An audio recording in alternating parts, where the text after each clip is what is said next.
I'm talking? Okay. Good evening, ladies and gentlemen. We're about to start this January 15th meeting of the Sumner County Board of Education.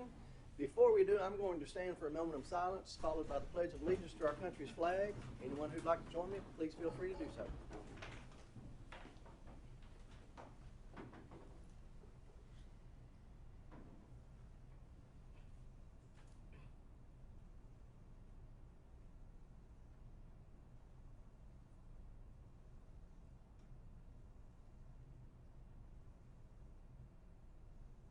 Please join me in the pledge. I pledge allegiance to the flag of the United States of America and to the republic for which it stands, one nation under God, indivisible, with liberty and justice for all.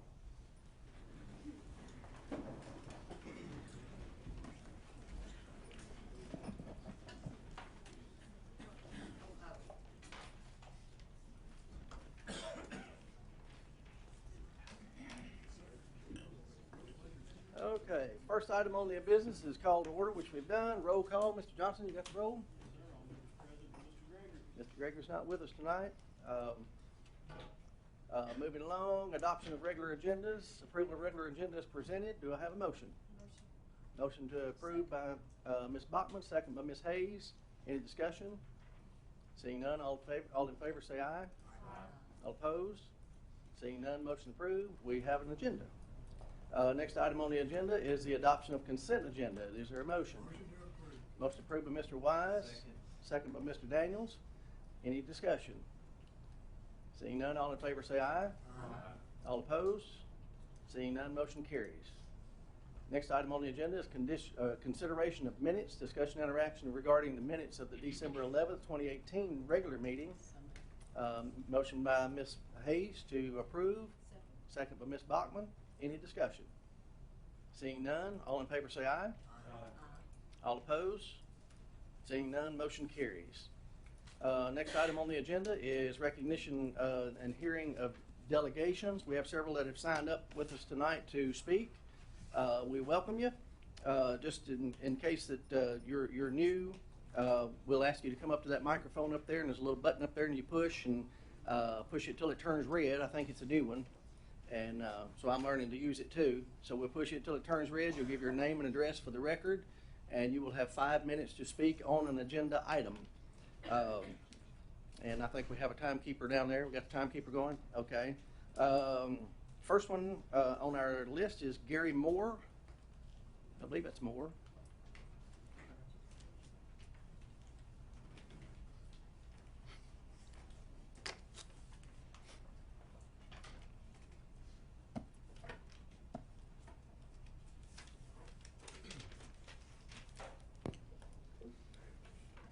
Good evening, Sumner County School Board members and Director of Schools. I could recap the numerous common sense arguments you have already heard multiple times. I'd rather present another vantage point.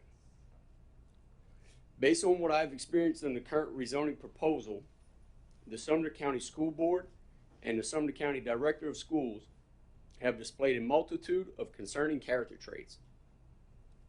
Blatant disregard of school board policies, lack of concern for providing a stable environment and continuity for children affected by the rezoning proposal. Just last month, you rightfully so applauded multiple students and student athletes from Merrill Hyde and Portland High School for their accomplishments, and then patted yourselves on the back and stated that these accomplishments were a direct result of these students having a stable learning environment and continuity of influence within their specific school. And yet you still remain in your current stance and remove that opportunity for our kids while telling them to suck it up and move on. You intentionally ignored the feedback and alternative plans suggested by parents and community members.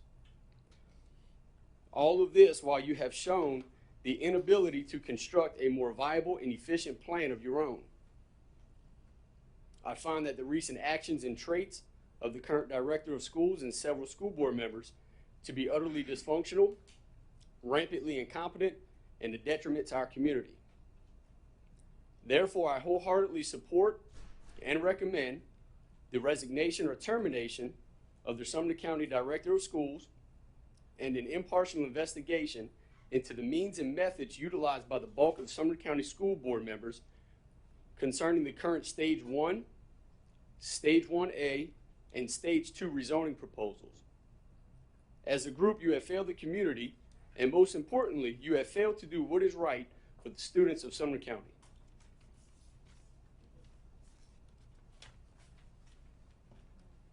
Thank you, Mr. Moore. Next is Kevin Stewart.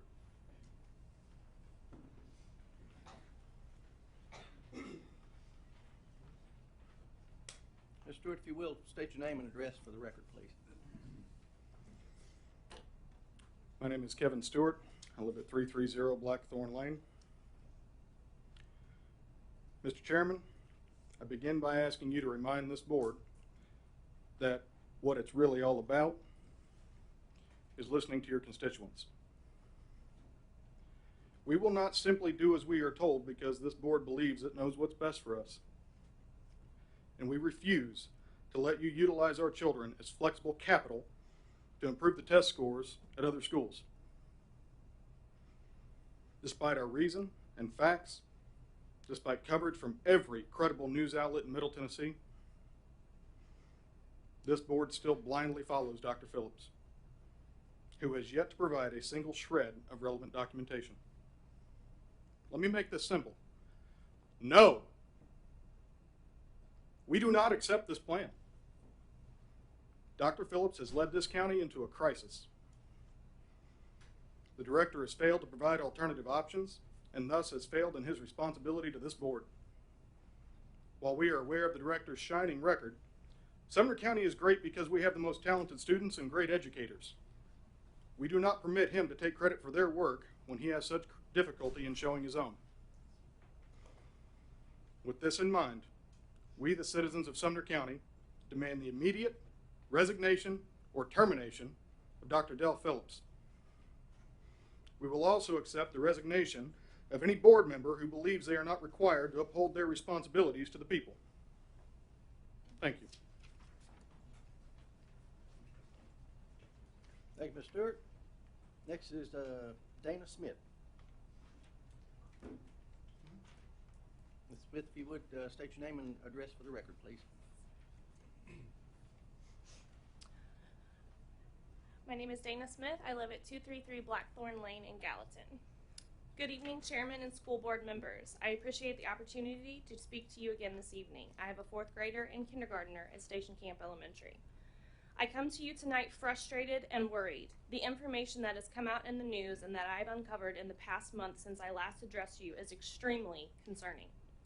I, along with many of my neighbors, have addressed you the past couple of months with valid questions, concerns, facts, evidence, and anecdotes, but I fear this method is not working. We have been told to suck it up, Buttercup, and to teach our kids resilience. I take pride in teaching my kids resilience, but I take even more pride in teaching them to stand up and fight for what is right. As elected school board members, you took an oath of office to represent the people you serve. Those people are us, the people filling this room demanding better. We are the parents, students, and teachers who make up your award-winning schools. I have yet to talk with a single person in our county that supports this 2-stage plan that includes transitional rezoning. I fully support the new school and see its need for the future, but there has to be a better solution to combat overcrowding in a few schools in the interim. My biggest concerns lie behind the true motivations of this plan and the integrity of those who developed it, since the data and facts supporting it have yet to be released to the public as requested. In an effort to save time, I have compiled a handout with topics and questions for you to consider, along with school board policies I feel are being disregarded. I also have news articles I can email you that highlight situations that parallel ours and ones that support our concerns. It is truly disheartening to learn that a school corporation employee whose job is to oversee the construction of new schools has broken the law on school corporation time, and the director of schools has done nothing about it. The director has also blatantly disregarded school board policies and guidelines regarding budget requests to the county commission, attendance zone changes, and community relations, to name a few. We have repeatedly asked for the data and information that was used to compile this plan in an effort to better understand it, but have been told, quote unquote, it's all in my head. I think this kind of leadership is completely unacceptable. All of this is truly heartbreaking to me. I feel the calling has been put on my heart to shed light on this disservice to our community. This mountain has been put in front of us, but we have been assigned to show others it can be moved.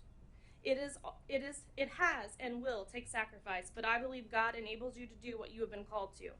The students and citizens of Sumner County deserve much better than this proposed plan.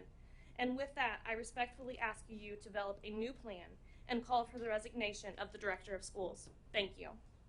And here's my packet. If you'd like to take one and pass Thank it you, Ms. along. Smith. Next is Sarah Veal. Ms. Veal, if you'd state your name and address for the record, please.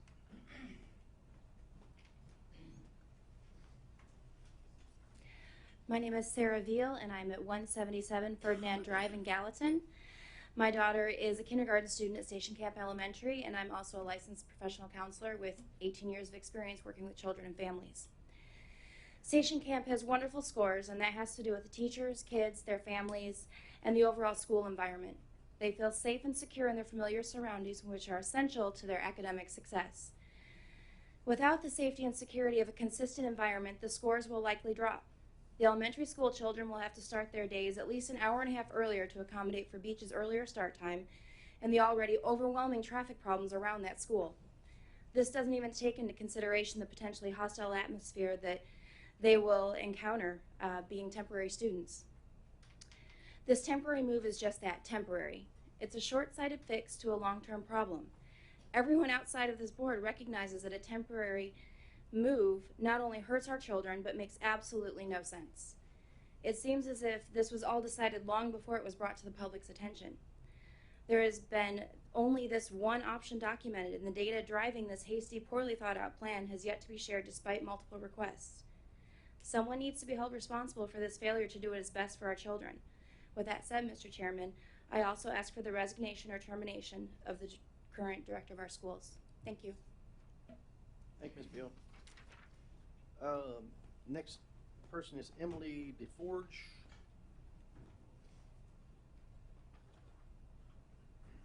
Please state your name and address for the record, please.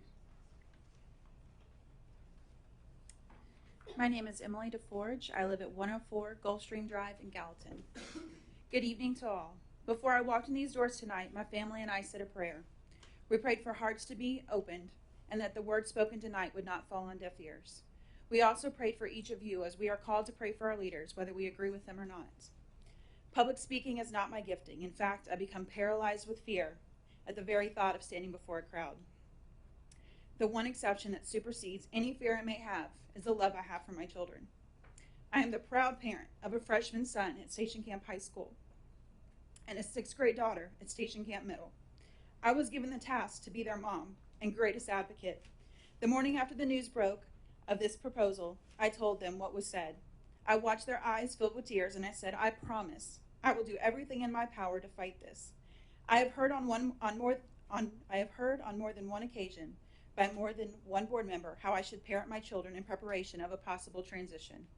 I would like to remind all that are present that was not the job you were hired to do. How my husband and I see fit to handle whatever decision is made is 100% up to us. I am not afraid to make the less than popular decision. You see, my children had been homeschooled for the last 5 years prior to the 2018-2019 school year. This was a big, brand new world to them. We interviewed with the principals and toured the schools. My children were required to test before being admitted. We carefully considered entering into the public school system again. After much thought, prayer, and discussion, we felt Station Camp School was meant to be. It is a decision we will never regret. The outstanding, above and beyond care that has been given to my children to see that they adjust is what every parent dreams of. This adjustment has been hard, not for me as a parent, but for my kids. They have never changed classes or had multiple teachers. They didn't have copious amounts of paperwork to organize and maintain. They are strong, but it hasn't come without an emotional price tag. It was said one night when considering the grandfathering of high school students that it was unfair to single out that one kid whose parents worked and wouldn't be able to take them to and from school. Why is that one individual student was so important, yet somehow approximately 200 that are being singled out are not? As I mentioned before, parenting advice was not the job you were hired to do, but let me discuss what job you were hired for. You carry the weight of the educational future of not only my children, but those of approximately 30,000 students. Tonight, we are focused on a minority of around 200. My kids are here tonight because my hope is you will see them for the incredible individuals they are, rather than a statistic or a balance in numbers. They learn differently, they feel differently, they handle stress and change differently. By looking at them, you will never know which qualities each of them possess. You cannot know with 100% certainty that they are in fact resilient, a term that is tossed around so freely with baseless abandonment. As you each prepare to place your vote, my hope is that if you pray, you have prayed about it. If you don't pray, I hope you have given it thoughtful and careful consideration. This decision carries far more gravity than if we are future coyotes or wolves. I would ask how in clear conscience you can confidently vote for something you've received insubstantial data for. By that I mean almost none. We as parents have dug in. We have done our research. We have run the only numbers available, and there is no justification for this decision. I have to believe in your heart of hearts you know this. This one and only proposal presented to you is the brainchild of but one man. We already know that no numerical data exists to support his proposal, but that which he retains in his mind. I think we can all agree that no man or woman is perfect. There are multiple representatives on this board to ensure that our districts are fully represented. You are here to refine and challenge each other in constructive debate. I ask you tonight to challenge the lack of data. Before you make a crucial decision to shuffle our children around and tell them, as it was so eloquently stated at the study session, to suck it up, buttercup, demand more. Demand the very best for every student, to include these 200. Your name is going to be on this decision. Make sure it's one you are proud to be associated with. For now, you hold their academic future in your hands. I would advise you to handle it with care, because these children are your future leaders. Thank you.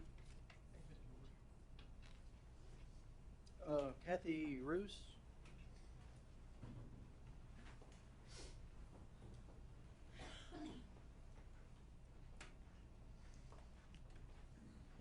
Please state your name and address for the record, please. My name is Kathy Rose. I live at 202 Calumet Court in Gallatin in the Carrollton subdivision, where I carefully a year and a half ago chose to build my home to be at Station Camp Elementary.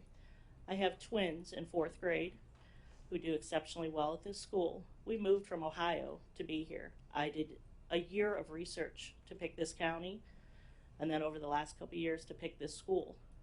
It is my choice to where I send my children when I move here. My daughter is very gifted. She tests in the 98 to 99 percentile in the state testing and does extremely well in school. I won't send my children to Beach. You won't get my thousands of dollars at Beach that I personally write to support the PTO currently at Station Camp. You won't get my parent volunteer hours. You won't get, I'm also a substitute teacher. I won't do that over there either. My child can be homeschooled until the new one is built. I have the option to do that, and I will open my door to other children in the neighborhood to homeschool them until the new schools are built. You also lose the taxpayer money on my home if I don't choose to send my child to school. Beach is not an option for me. My child will either stay at Station Camp or they will be homeschooled, and I also request the director of schools resignate or be terminated immediately. Thank you. Thank you, Ms. Roos. Next is Paul DeForge.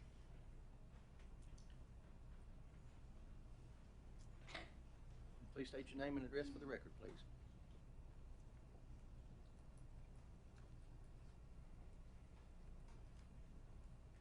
Good evening. My name is Paul DeForge. I also live at 104 Gulfstream Drive in Gallatin, Tennessee. We have come here today to speak on behalf of our children. We all here love our children fiercely and are standing in solidarity to stop Stage 1. I read a quote the other day from the Sumner County School Board website. It says, and I quote, "We have to find out how our children in Sumner County learn, how they accept information, and how they give that information back to us so we can assess their progress." That's where leadership comes into play, listening to principals, teachers, and students. Now listen closely to these next few sentences. Often students are left out of that process. We need to ask them, we must give validity to what students do and say about our schools. They are our primary customers. That's a quote directly from our Dell Phillips III, PhD. Mr. Chairman and board members, have you asked these students how this will or is affecting them? Have you left out these students from your decision making? Have you given validity to these children, concerns, feelings, or thoughts? I can answer all these questions for you. No is the answer. Instead, there's been snarky, smug, and inappropriate comments made to all of us sitting here. Comments like, "This is our opportunity to teach our children resiliency," from multiple board members. And my favorite, "Suck it up, buttercup." It is not the board's place to give us advice on how to teach or raise our children. Each one of our children handles and processes stressors differently. What may be okay for one won't be okay for another. These kids deserve to be heard and considered. They should have been asked during this process. With that said, my daughter has prepared something for me to read to you. Dear Board of Education, my name is Abigail DeForge. I go to Station Camp Middle School. I was homeschooled from 1st grade to 5th grade. So it was hard to make this transition to public school. The first day of school, I was so nervous, but my teachers made it all better. I have the best teachers any student could ask for. Now I am an honor roll student. I've also made really good friends. Being at Station Camp means a lot to me because the principal works really hard to make sure we are not nervous. Going to Station Camp has been one of the best experiences of my life. I'm asking you now to please reconsider taking all of us from our school. I'm also looking forward to being the first freshman class at the new school. Thank you for your time. Sincerely, Abigail DeForge. Thank you, Mr. Forge. Next is David Matsumoto.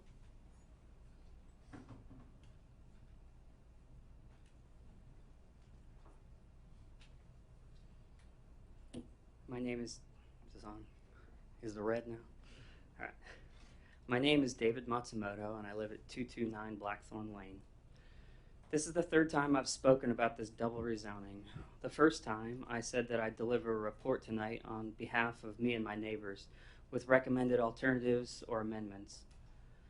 We envisioned the report to be reasonable, realistic, objective, and data-driven. We wanted to examine the information with which the administration had developed the proposal. After an initial records request, we learned on November 26th that the proposal was largely undocumented, and it lacked organized, substantiated information. It had a needlessly high potential for guesswork. The entire proposal consists of the announcement posted on the school district website, which prints out at only 4 pages. The only piece of support relating to capacity is 1 page of historical enrollment by school. There are no calculations of student growth projections. There are no statuses of neighborhood construction around the county. There's no structured report. There's no one who provided it. There's no one who requested this information. They didn't do it in October, and they haven't done it since. In short, records that one would expect to be attached to a large rezoning proposal were absent from existence. Nevertheless, my neighbors and I continued to discuss certain ideas over the next 2 weeks, but we concluded that we needed some type of projections, even if we had to calculate them ourselves. On December 12th, we requested historical enrollment by school and by grade, as well as current enrollment by grade and for 28 neighborhoods. The first part was provided to us last Thursday on January 11th, and the second part is promised to us on February 8th. So we had to wait a month, and we will have to wait 2 months for historical enrollment data and current enrollment data for certain geographic areas. Therefore, the weekend of February 8th is the earliest that we can deliver this report. We were hoping that you could have it well before your February study session, but apparently not. Regardless of our report, I wish I saw more of you coming to the table with ideas and options of your own. I wish that I heard more lively discussions about those ideas and options. I wish that this rezoning proposal was an actual, tangible report that you could take home to review and to contemplate. At study sessions, I wish there were more materials to study. facts and figures, handouts, homework, reports, presentations with a depth of understanding. This is a $100 million rezoning proposal that will affect a large part of the county in perpetuity. The lack of interest in the quality of the proposal itself has been disappointing. My kids have been in Sumner County schools all their school years. My youngest started kindergarten the fall after Dr. Phillips started working for us, which I remember quite well due to some memory triggers instilled by the county commission. I have been very confident about Sumner schools up until now. However, this rezoning proposal has been a catalyst for my realization that it's not as solid as I assumed. I want to clarify with crystal clarity that unlike others who are speaking tonight, I'm not calling for any type of resignation by district staff or board members. Please know that I personally will refrain from participating in any type of action like that, whether it be political or legal or otherwise. However, I do think that the administration and the board have a lot of room for improvement. I've already mentioned some of these things, relying on objective information, insisting on documentation, facts and figures, homework, reports, presentations, with a depth of understanding. I envision frequent updates of projected enrollment growth that are made available here in this room each month. I envision quarterly updates on the status of construction around the county. And I envision so many things that could make us stronger. After all this talk of stage 1 and stage 2 is behind us, I do want to continue remaining cognizant of your work as a board and your work as administrators in a good way. You'll see me a lot more at meetings going forward. Every now and then I'll also reach out to each of you to get your personal perspective and input about current matters. I hope you'll be welcoming of my invitations to discuss these. I looked into other nearby counties and I was most impressed that Williamson County makes decisions based on a 7-year plan with projected enrollments for the next 5 years. The projections are updated monthly and the 7-year plan is reassessed every 2 to 3 years. For improvements in our county, I envision something like that for us. If Williamson County can do it, so can we. This rezoning proposal, especially stage 1, is a band-aid that resulted from our looking only 2 to 4 years into the future. As our county grows, we will run into more and more situations like stage 1 or Station Camp Middle School that outgrew its expansion wing in the first year. We need to improve our long-term planning process, and I hope I can provide some of the input that helps you do that. Thank you. Thank you, Mr. Matsumoto. Next is Brian Bean.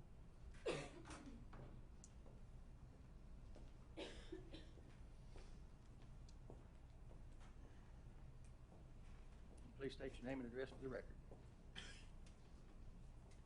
My name is Brian Bean, 335 Niels Lane. So I'll try to be a little less formal and just talk eye to eye with you a little bit. I didn't prepare anything, but wanted to speak a little more off the cuff about why we're here and how we arrived here. I've not been as involved as some of the parents leading up to this, but I've been watching and reading your minutes and listening to thoughts and ideas and arguments from parents about this process and hearing their frustrations mostly. You know, as parents and as voters, what we expect from a board is oversight and governance of our school system, most notably of the director of the schools. And that's not to take a personal shot at a single person, but we understand that's where most of your involvement and most of your interaction is with. This proposal to rezone our children twice, it seems, that our perception is, was the only option presented, was the only alternative shown. If that's not the case, we'd like to see that. Calls for resignation and high tempers and the tension that's in the room tonight is a result of no transparency, no trust, very little discussion, no relationship. If there were trust between the board and the parents, the board and your voters, my guess is tensions would be a little lower, trust would be a little higher. I sit on some boards and committees myself. We go to great lengths to document reasons why we suggest certain things, we adopt certain recommendations from our executive. We do that so that when it's questioned, we can defend our position. We can say to anyone that's asking, here's why we came to the conclusion we came to, because we realize that decisions we make in those capacities that I serve on affect people's lives. You're dealing with children's lives, with parents' lives, and to my understanding, we've asked for a lot of information and have not been given it. So I hope you're not surprised by the tension. My guess is you could see it coming. You have an opportunity to fix it because you're not voting on this tonight. You've got another month until you actually take a vote. My ask is be transparent. Show us the options, show us the alternatives that have been considered, and if they haven't, slow down and consider them. You're dealing with people's lives here. If those alternatives have not been considered, then my frustration will be with the board. It's your job to oversee the staff and ask for data, facts, figures, as Mr. Ostrander's name, Matsumoto, asked for. If those aren't there, then respectfully, we would ask you to dig in a little harder and get those and make them public. I think you'd see tensions fall at least a little bit, even though we may not like your decision. At least we would trust that you've made the decision based on something that we could see. You know, I guess last I would just ask, you know, if there is an alternative that could be come to where we don't have to move our kids twice, clearly that's what we want. I would think that in your position as an elected official, hearing back from your constituents is what you want. You're asked to vote to represent our wishes and our interests. There should be no doubt about what our wishes and our interests are tonight. Getting that kind of direct feedback from your constituents, from the people who vote you into office, I would think is valuable.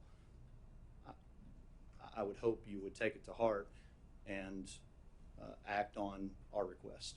Thank you. Thank you, Mr. Bean. That's the last one that has signed up. Is there anyone else that would like to speak that didn't sign up? If you would see Mr. Johnson here.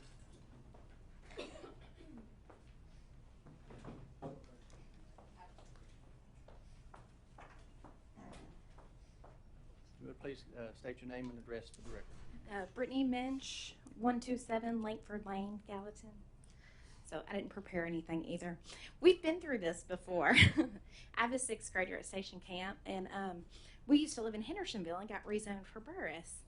And shortly after, moved to Gallatin, and only a couple months after we moved, we found out we were going to be rezoned for the new school again.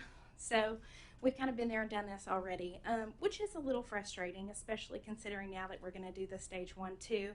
So we will have gone to multiple schools because of rezoning.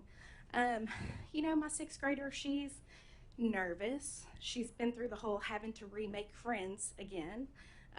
You know, which Beach is not a bad school. I went to Beach. I see a bunch of faces I know too that went there K through 12.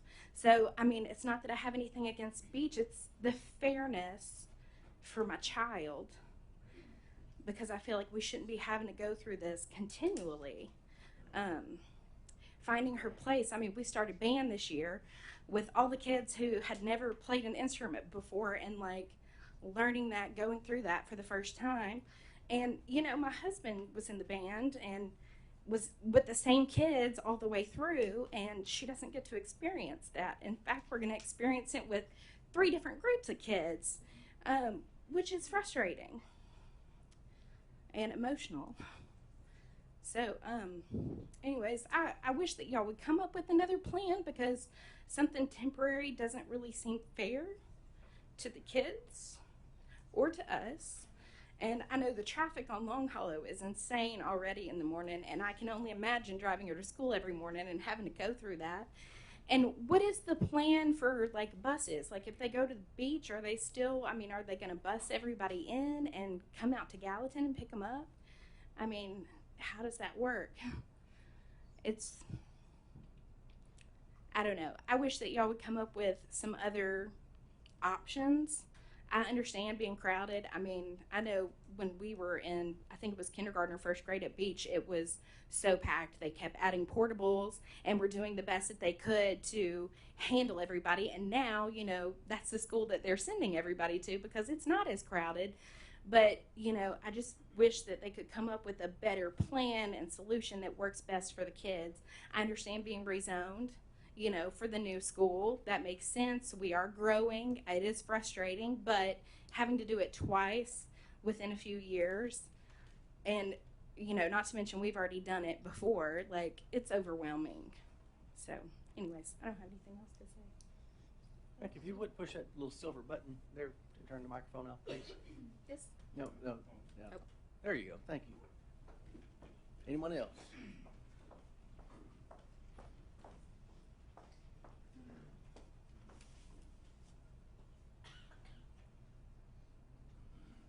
Would hit that little red button, turn it back on, and state your name and address for the record, please.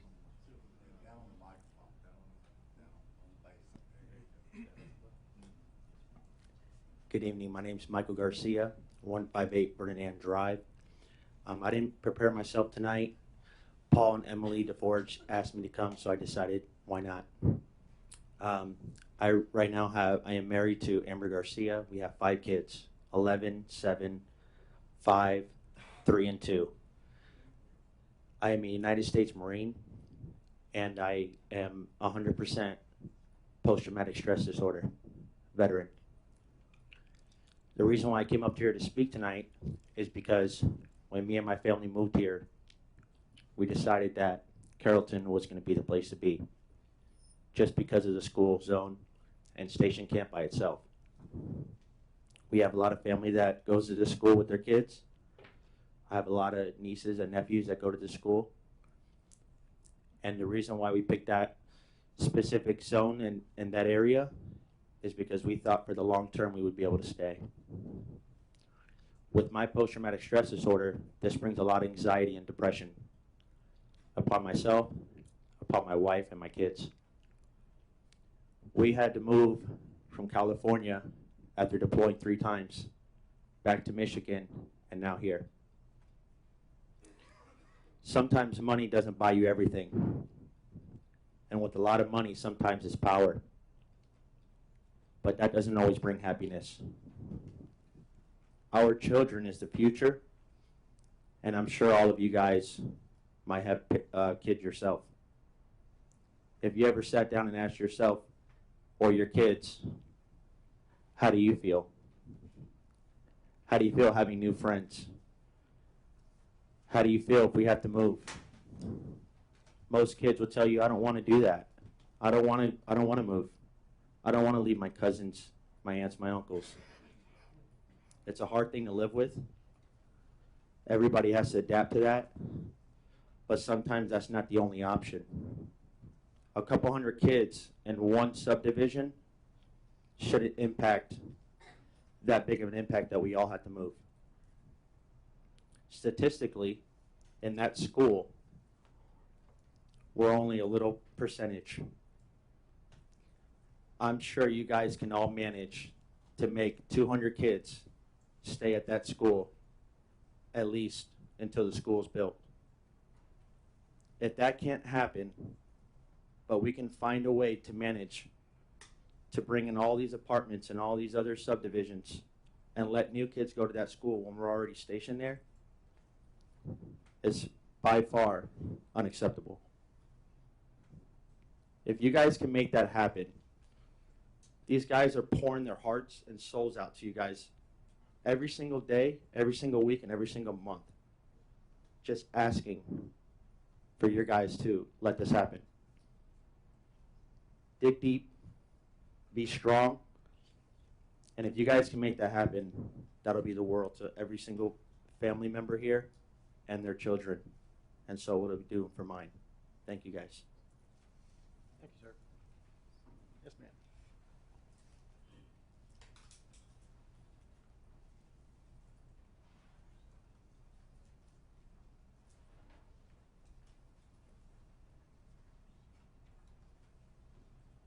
Do I push this, or is it already on? It's already on. Okay. I'm Courtney Smith. I live at 1241 Jenkins Lane. my children are not being rezoned, but I fear that if this decision is made, the precedents that it'll set for lots of other decisions. And to piggyback off of Brian, talking about the distrust, I actually asked to have my child sent to Beach this past year, and I was told by the director that Beach was overcrowded in emails, and now all of a sudden it's not. So I think both schools are fabulous, and I don't know what the other options have been. I know at Station Camp Elementary, I volunteer there a lot. There are 4 classrooms. There's preschools there, and the preschool classrooms are not only for Station Camp kids. They're for whoever gets in. And then there's 2 other classrooms that are used for speech rooms for kids that don't go there also. So we have 4 classrooms. That means 80 kids could be in those 4 classrooms. That's an option to open those up. Burris is what, at 56% or 60-something% capacity? So those preschool classes could go to Burris. Then we have 10 empty portables at the middle school. It is not our fault that it was not planned well, that the middle school would be overcrowded as soon as it was built or added onto. So there's 10 portables over there. We know Howard uses portables. Why can't Station Camp Middle School, so these kids don't have to be rezoned twice? I know that the middle school is overcrowded, but we got space. It's there. If we want to talk about what's the reason for not having portables because of safety, well, at Station Camp High School on Thursday, there was a gun in the bathroom in the brick and mortar building. We're not tearing that down. We're not going to use that because it's not safe. My child was in the class in PE with the child that was being targeted on Snapchat. And there were 3 or 4 kids arrested at Station Camp High School. So portables, the safety thing shouldn't be the issue. Y'all should look at other options. 2 years, that's it. Y'all say that it's only going to take 2 years to build these schools. Station Camp, we've been there since the beginning.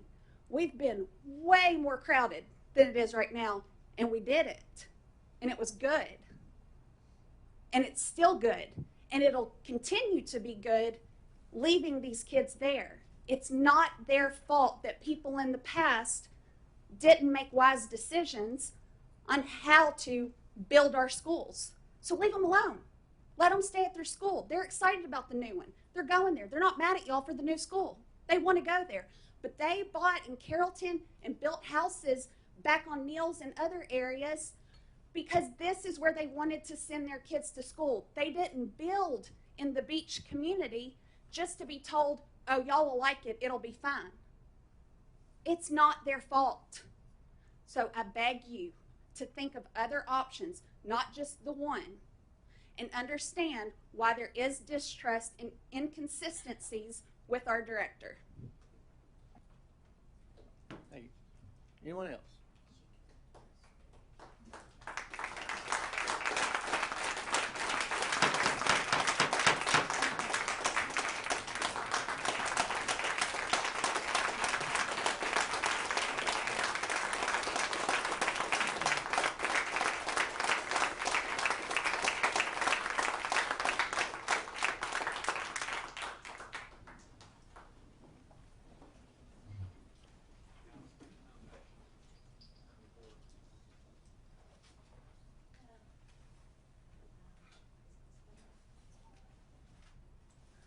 Good evening. Thank you for the opportunity to speak to the school board tonight regarding school zone changes. I'm actually speaking on a different school zone change than everybody else here appears to be tonight, and that is the change to Jean Brown Elementary due to school busing concerns. Pardon me, ma'am. Yes. We have to speak on an agenda item. Oh, I'm sorry. I didn't Is that one on?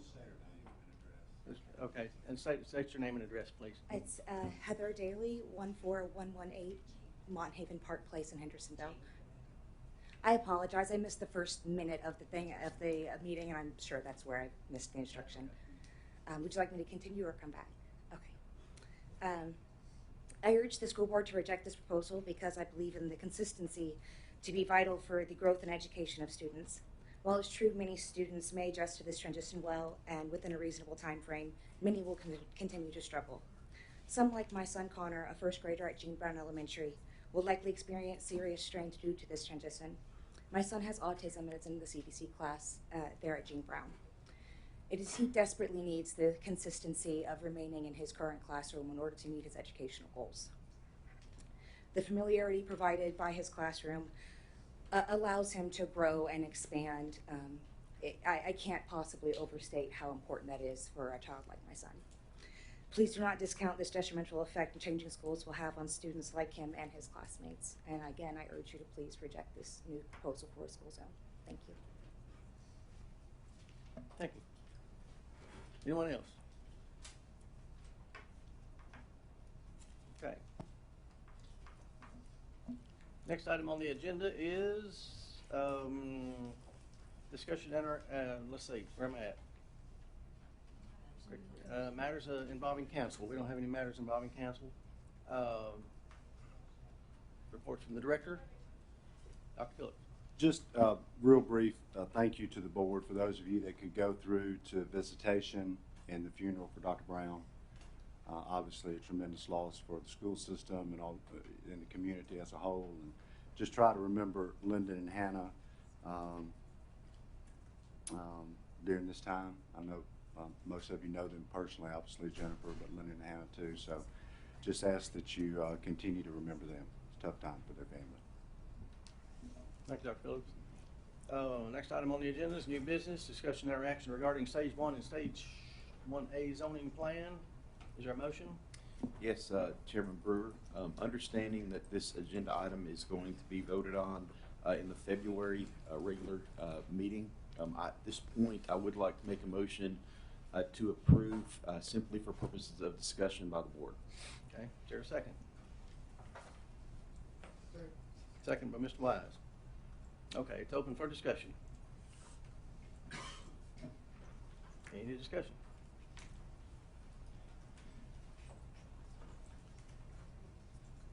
Ms. Andrews.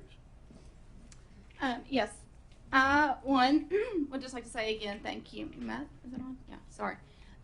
Thank you to all the parents that came and spoke. As I've stated before, I was there and I understand. Those that have reached out to me personally, I've tried to have conversations with, talk through. I understand the appearance of there being only one plan. And I believe that I can say that the reason is that I personally, I cannot speak for every board member, but I've looked at the plan. I've looked at numbers. I've looked at schools. I've looked at neighborhoods.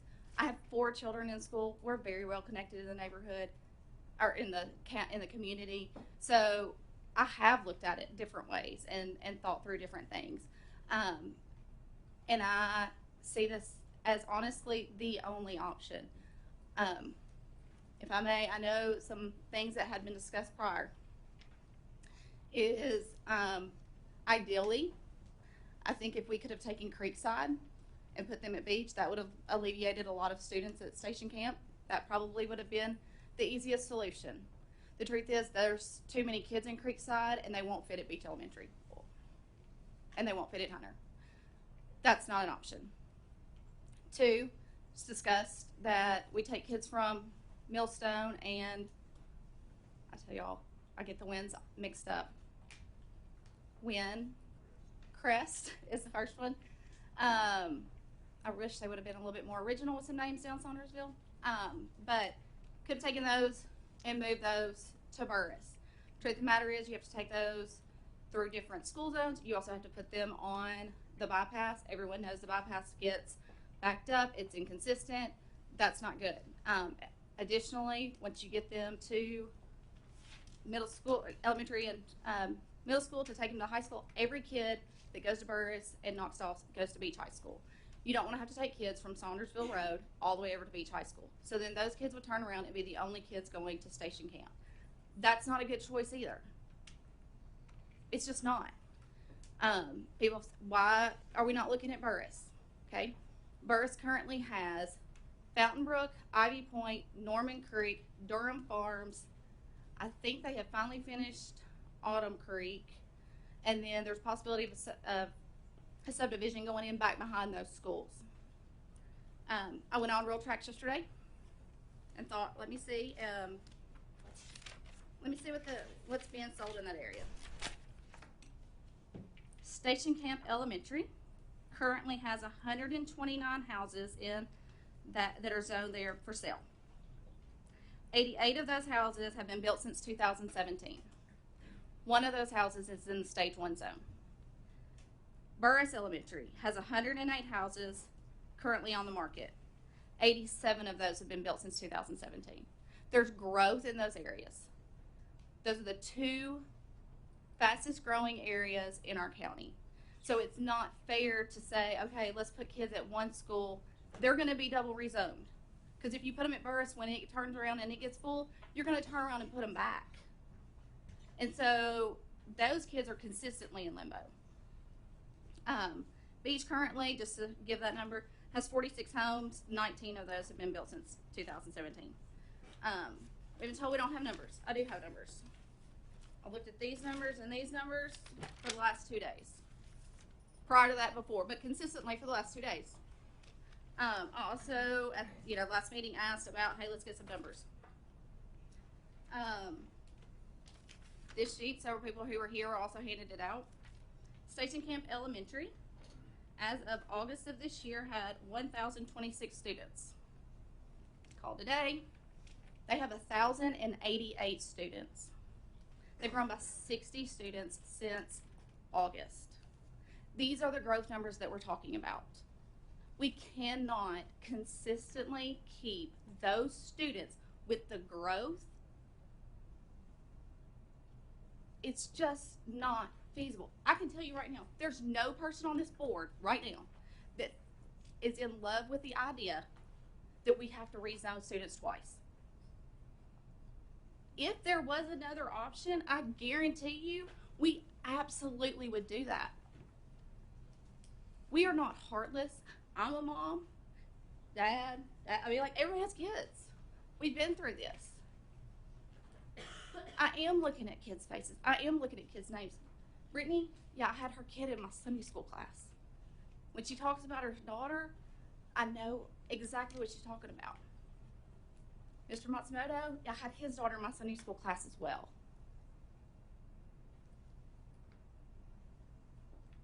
It is not as a matter of whether or not we're being mean or we think this is, we're not thinking about the kids. The truth of the matter is the schools are crowded and there's not anywhere for them to go.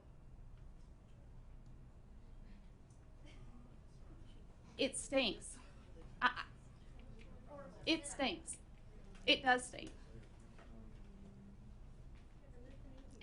And I told y'all from the very beginning, I'm not going to sugarcoat it. I'm not going to act like that it's great. But the truth is, yes, you're being rezoned twice. But you also have after 2 years, it's done. Like, we're going to be at a new school, and then we don't have to worry about rezoning again. How do we know that? Yeah, we don't know that. We're going to have to maintain order, folks.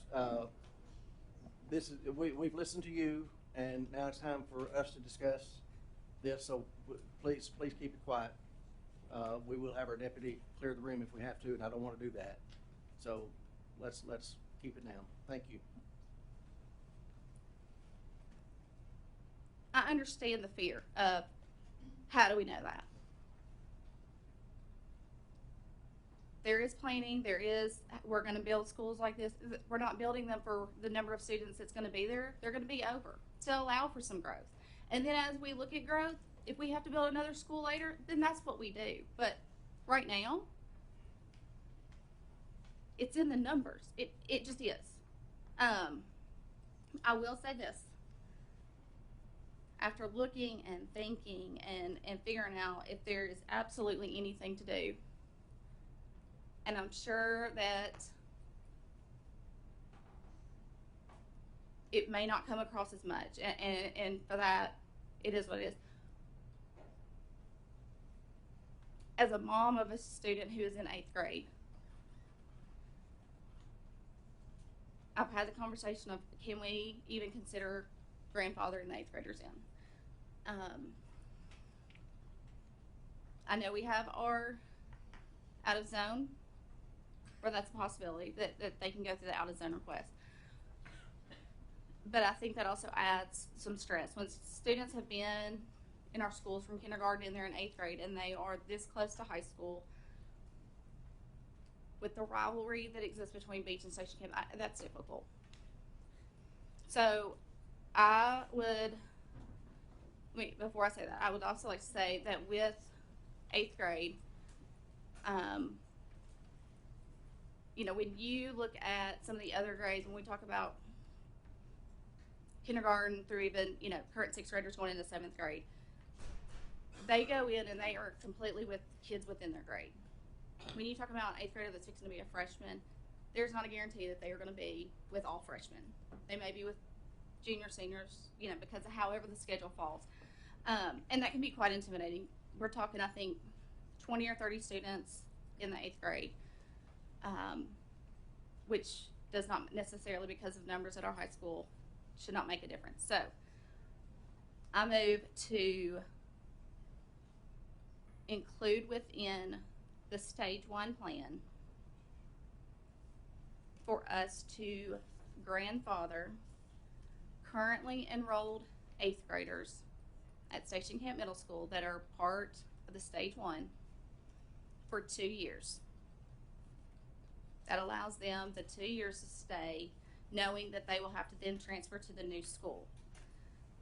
They would then transfer with the other students from Cambridge Farms, Creekside is added.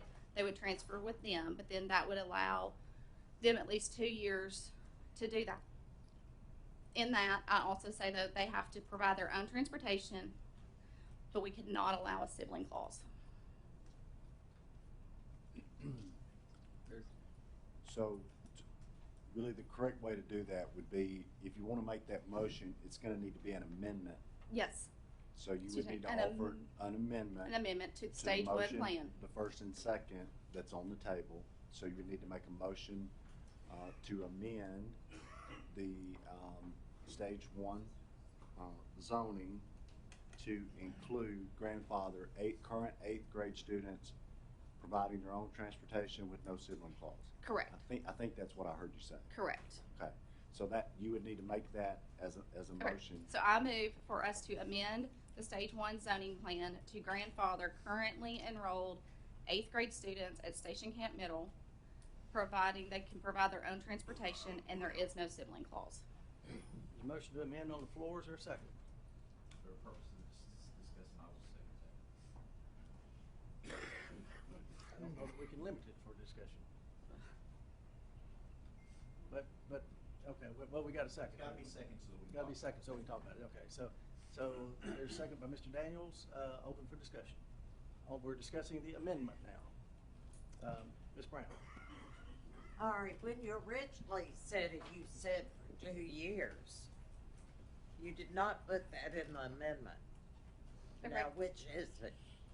You are correct, Ms. Brown, and so that is correct. So the amendment needs to read, currently enrolled 8th grade students at Station Camp Middle School to grandfather them in for 2 years, is provided they can provide their own transportation and no sibling clause. Yes, ma'am, thank you. Thank you, Ms. Brown.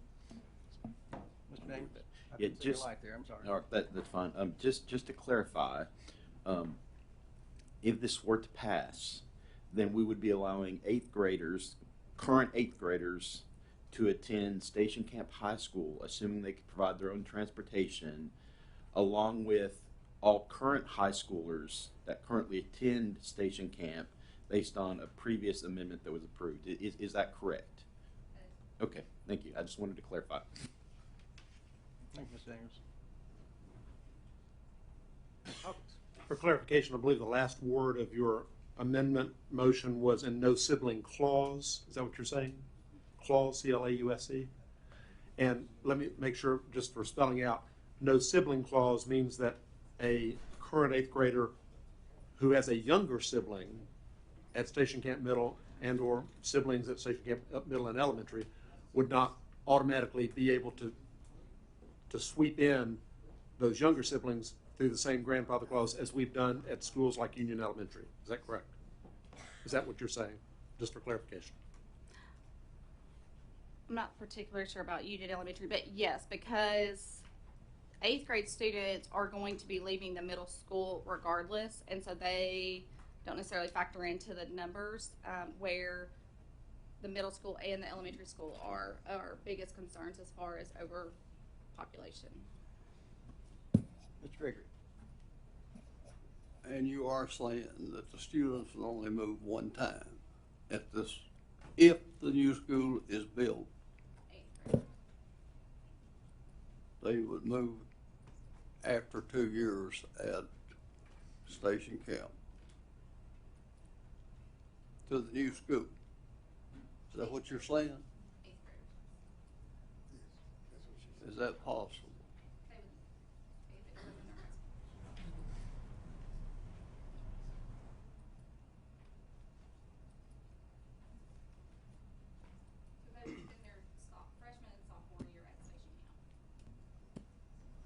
Ms. Brown. My fear with this is that at the end of those 2 years, what's going to happen? I think most of you know we're setting ourselves up because they're going to be back here saying, let us stay, we've only got 2 more years. So I feel like we're opening a door to a problem.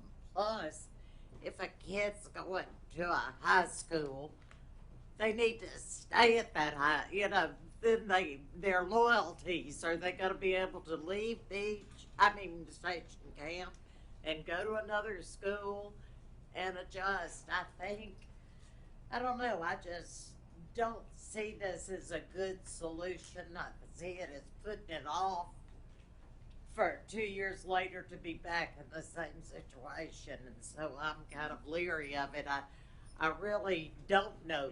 I don't know a good answer either. I know you're trying to come up with something good, and we're all trying to do what's best for the kids. So I just want to make that statement. Mr. Hawkins. Mr. Chairman, thank you. This is a multifaceted situation, and probably the dialogue and discussion among the board members needs to be multifaceted as well. But let me speak first to one facet. Ms. Brown, if I may speak to the open question mark that you have eloquently raised, and I think it's very suitable and appropriate. The question you raised, just to restate my understanding, was, are we preparing a 2-year dilemma 2 years from now when 8th grade students who are in the stage 1 zone are allowed, if they can self-transport, to stay at Station Camp High School through their freshman and sophomore years? And I do want to address an aspect of that. I've had the important opportunity to listen outside of this meeting to dozens and dozens of the parents who live in the stage 1 area. I have met with them, talked with them, emailed with them, phone called with them, met person to person here and person to person in the community center. And over 95 to 96% of the ones I've spoken to have students who would be involved in a high school grandfathering, have committed and agreed that their students that they would support their student being transferred even mid-high school to the new high school when it opens in August of 2021. And that is also even set forth in the handout that we got tonight. And I realize I haven't read through it because I wanted to listen to the people speaking tonight, but I did quickly skim read the handout, and the handout says that the leaders and parents who support the stage 1 questioning, at the same time, they are also supporting and recognizing the need for the new school. And in fact, on page 2, paragraph 6, thank you, Mr. Duncan, Stop Stage 1, the name of the group whose representative spoke tonight, fully supports the new school, fully supports controlled growth and proper planning. And that has translated in their communications with me as saying, we realize that our students would end up spending 2 years of their 4 years in high school in one school and then 2 years at the new school. What I've heard them saying is they would prefer to spend it at station camp if they have that option rather than going to beach and then coming back to station camp. So just they are recognizing that that particular cohort of 8th graders would have a split experience for high school, but they're also recognizing that their students would be part of the pioneers or the charter students for junior and senior year moving in. So that's, now, does that mean that no student will come back or no parent will come back in 2 years? No, it doesn't. But over and over again, we've heard tonight and in previous meetings that these parents who are in that particular situation acknowledge the need for the new school and acknowledge that they, most of whom live in Carrollton or Niels Lane, will be attending and are committed to attending, committed to supporting the new school. So I realize that that sounds like a deferral, but I'm taking their pledge at their word. So I did want to provide that feedback to not only to Ms. Brown, but to the entire board. That's something that I've heard, and that has been a consistent element dating back to my meetings in November, December, and coming up through into January as well. Another facet, David Matsumoto, has very carefully set forth a set of a request for documents and data. And last week, it's my understanding that Mr. Johnson did send him, and I printed it out, and as I went through it, I counted it, it's 148 pages of the month of the grade by grade data going back to August of 2002 through December of 2018. Grade by grade, year by year, month by month for the schools in our county. What I'm seeing, and Mr. Matsumoto is far better at analyzing data than I am. I yield to his computer expertise. But as he assimilates these 148 pages, and I don't know how far along he is in that process, they were just sent, I think, to both of us on Friday. I got mine on January 11, and I think from a head nod, he got his about the same time. I don't know if he burned out his printer at the same time that I did or not, but this shows that over the past 16 years, there has been steady growth in the county, which has reached a slowing, but has suddenly started peaking up in this past school year. And not to correct, but to add to what Ms. Andrews has said, one of the points I made to talk on tonight was that these numbers here show that our Station Camp enrollment for Station Camp Elementary was 1,042 students as of the beginning of back in December 27th, 1,042. We started the school year at Station Camp Elementary, which has a classroom capacity of 1,030 students with 1,026 students, full load. In the last 19 days, Station Camp Elementary has grown 46 students in 19 days. That's an atypical spike in the growth, and I think probably part of it is due to parents and families wanting to finish a semester before transferring in as of January. But we have seen now exactly those numbers that you quoted, Ms. Andrews, 1,088 students at Station Camp Elementary as of January, as of last Friday. Today. As of today? Okay, same, mine was in the Friday numbers, 1,088. So we're now 58 students over capacity in Station Camp Elementary, and that number is continuing to grow. So the need for addressing this is real. And I was stirred. Let me say first, I may not agree with each of the speakers. I may not agree with aspects or facets of what they said, but I thank all of them for caring, all of them for being here. I'm not going to try to go through every speaker in reverse order, but I will start with the last speaker who said that we have endured crowding before. I believe that was Courtney Smith at Jenkins Lane. Ms. Courtney, are you still here? We have endured overcrowding before. We've also pledged to do what we can not to have that situation on a going forward basis. And as we look at the proposal to simply take the students who are there at preschool and move them elsewhere, it then becomes a situation where I view your students, we view your students as persons, we view you as important, essential communities, stakeholders, parents, volunteers, student teachers, PTO members, PTO officers. Those elementary and pre-elementary, preschool, pre-K students are persons just like your students are too. So to keep students there means moving someone else's students. That's part of the dilemma. That's part of the crunch that we have, that we're discussing and trying to wrap our arms around. The historical enrollment by school by grade shows exactly what Ms. Andrews said, that we are in a growth footprint in and around the station camp area. And that map that was handed out earlier, it shows that the map, this area north of Long Hollow, is a way that the school board has been given a proposal to try to address that on a transitional basis for the next 2 years. I would urge all of the board members to take this handout that you've gotten tonight, the Stop Stage 1 topics and questions to consider before you vote, and instead of reading it in a defensive or adversarial way, sit down with an open mind. Over the next few weeks, we'll be back here in February. Sit down and think through this, think through your notes, think through what we're trying to do as a school board.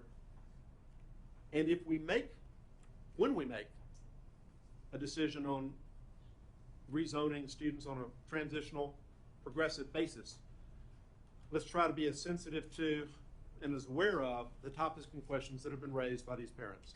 I think these parents have raised these questions in good faith. I think that they reflect a lot of thought and a lot of work, collectively thousands of hours of work, knowing the numbers of parents that are involved.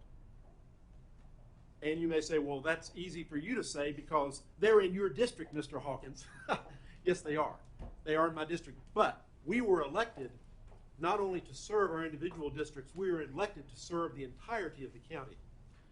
As far as a precedent goes, I politely reject the notion that whatever decision we make in this case is a precedent for the future.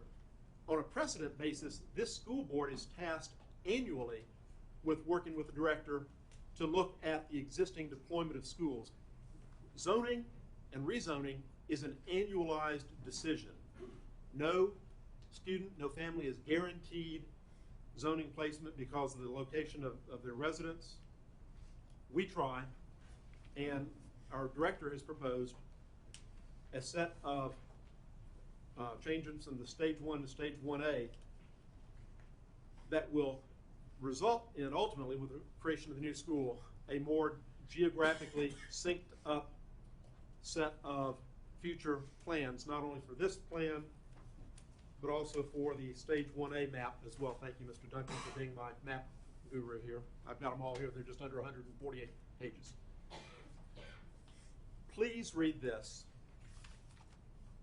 Please think through this. If prayer is appropriate, please pray through it and ask questions.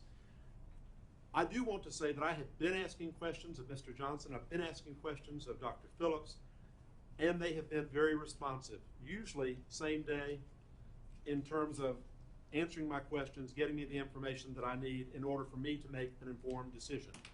And as we move forward on this motion that has been made and seconded for tonight to move forward to February for discussion, I would like to look at the numbers that underlay Ms. Andrews' motion for amendment and ask, while we're discussing, right now we're discussing the motion for amendment, do we have the number of 8th grade students that are in the 1A that could possibly be grandfathered in if this amendment is granted and they provide their own transportation? Do we have that numbers? I think we do. We handed to you last week. And that was what we handed out last week. Yeah, the 8th grade numbers. I do need some more paper. Thank you, Mr. Glaper. That's a 307. 307 is the total. I'm looking for the 8th grade number for last week. So. I think you're wanting, Mr. Hawkins, you're wanting the number the number of potentially affected stage 1 students out of that 307. That's the number I'm lacking right now. I don't have it in front of me, but I think it was 23. You think it was 23 students? So it's within a 2 dozen range, is my understanding. So that's what we're looking at. And based on that, I support Ms. Andrews' amendment. And I support our continuing to look at the other numbers for middle school and elementary school. Thank you very much. Thank you, Mr. Hawkins. Mr. Duncan. Thank you, sir. I've made some notes from everybody's public speaking. One of those comments was forecasting is difficult. It is difficult. We're growing as a county. We've discussed the growth in Station Camp Elementary just since the beginning of this year. Those numbers at 62 students in addition since the beginning of the year.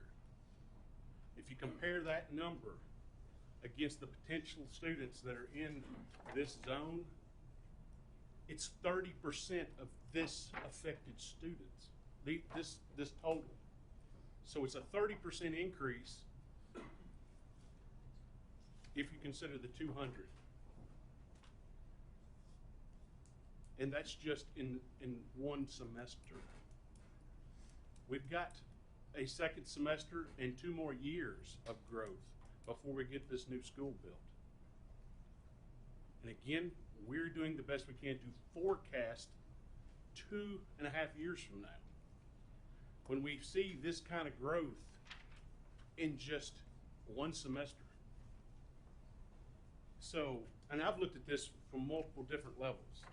I compare it to 3-dimensional chess, if you've got any sci-fi fans. And this particular zoning makes the most geographic sense for our school system. There's been a lot of comment and concern and passion about the teachers at Station Camp Cluster. I appreciate that. I represent the Beach Cluster. I have 2 children in that cluster. They both had excellent teachers. One's in 4th grade, one's in 8th grade. They've both had excellent teachers in that cluster. I mean teachers that have went above and beyond to help students in their classes. Sumner County has got great teachers. So if this does happen, and you do have to move to the beach cluster, I want to be the first to welcome you there and let you know that the teachers there are wonderful. That's all I've got, Mr. Chairman. Thank you. Thank you, Mr. Duncan. Ms. Brown? I'd like to say something in response to us studying this and reading it. We all have studied it. None of us like it. None of us are happy about having to make this decision. We want the parents happy. We want the students in the best situation we can put them in. Unfortunately, it's come down to this. I will read, and I think everybody on here, we read what we get, and if we're unbiased. I mean, as far as reading and looking at it, I learned something tonight I'm going to check up on, and we want the best. We're not here to hurt anyone or to do harm to anyone. But we do have confidence. All of our schools are grade A. I mean, we've got wonderful teachers and schools. And we will do our best to make sure any transitions that take place are pleasurable and special. And that will deal with, we have somebody head of instruction that will take care of that. These kids will feel welcome. They will feel like they belong. And I just hope that the animosity calms down and we come to a conclusion that will help you. Thank you, Ms. Brown. Mr. Gregory? Thank you, Mr. Chairman.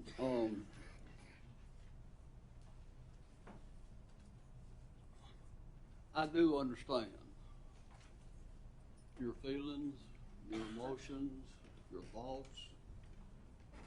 And the reason for it, you can tell by looking my age, I've been through this many times. I've been through it as a family. I've been through it as a principal. I've been through it on the school board. I've been through it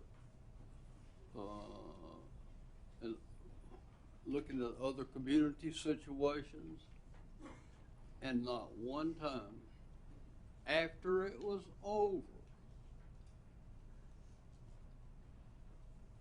or sometimes even during, they said, I do realize now it was the best thing. Now, so I want you to realize, I personally understand. I feel very comfortable in saying all 11 of us do. And I feel very comfortable in saying that all 11 of us have put very much time, far more than anybody could ever realize.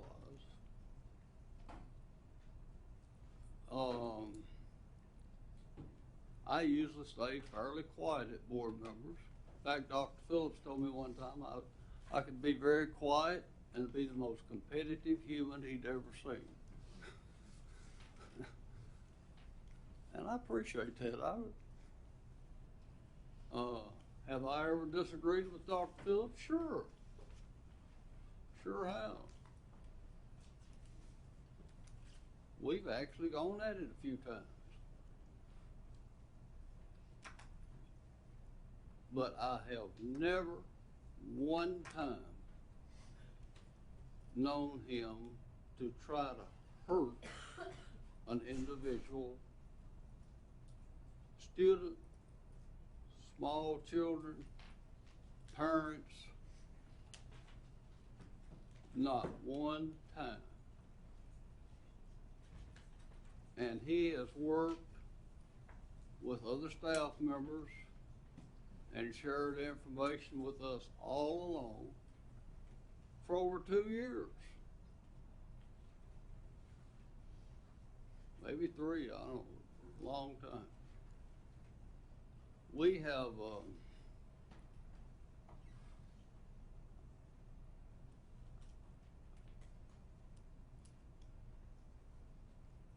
and I want to commend you, say this one more time. I'm sure that we all individually can put a puzzle together that would make it fit better.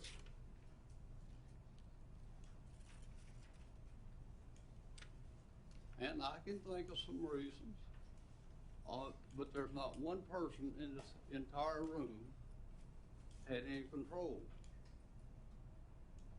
over how it would have been perfect. And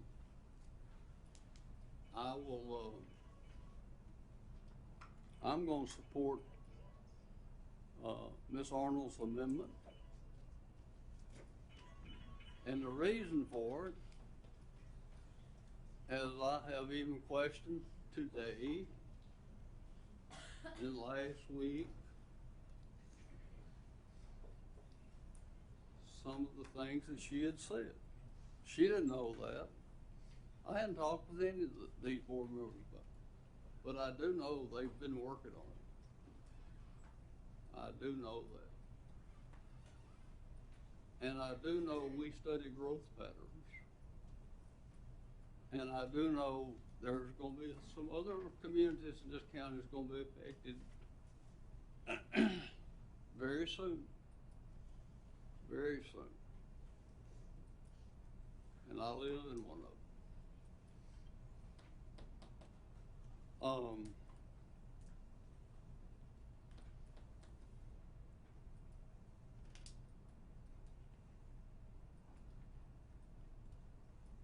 This is a very good school board. And I challenge anyone on that. They put time in, or I should say we put time in. Many hours, daily, weekly, monthly, and yearly. Holidays.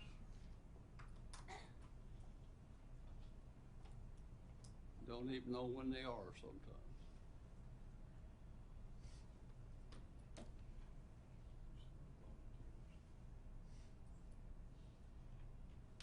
I wish, as one person told me a few days ago, I wish we could wave a magic wand and everything would be just like that. Well, I tell you how that could have happened, but it wouldn't satisfy some people in here now if it had happened. And that would be if we had several, well, let's don't call it several, let's say an abundance of money 5 years ago.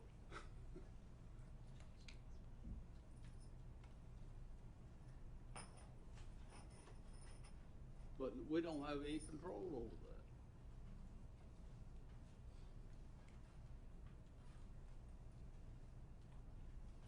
Thank you, Mr. Chairman. Thank you, Mr. Gregory. Mr. Hawkins?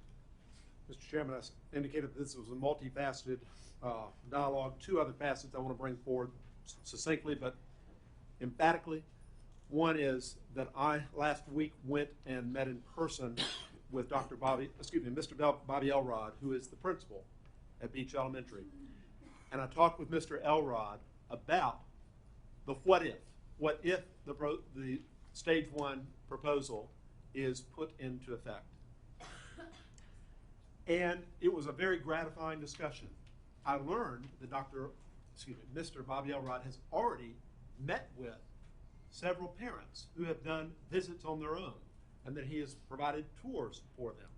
I learned that Mr. Elrod is already planning, if the stage 1 proposal is approved, that he's planning on hosting special tailored open houses for the parents and for the students.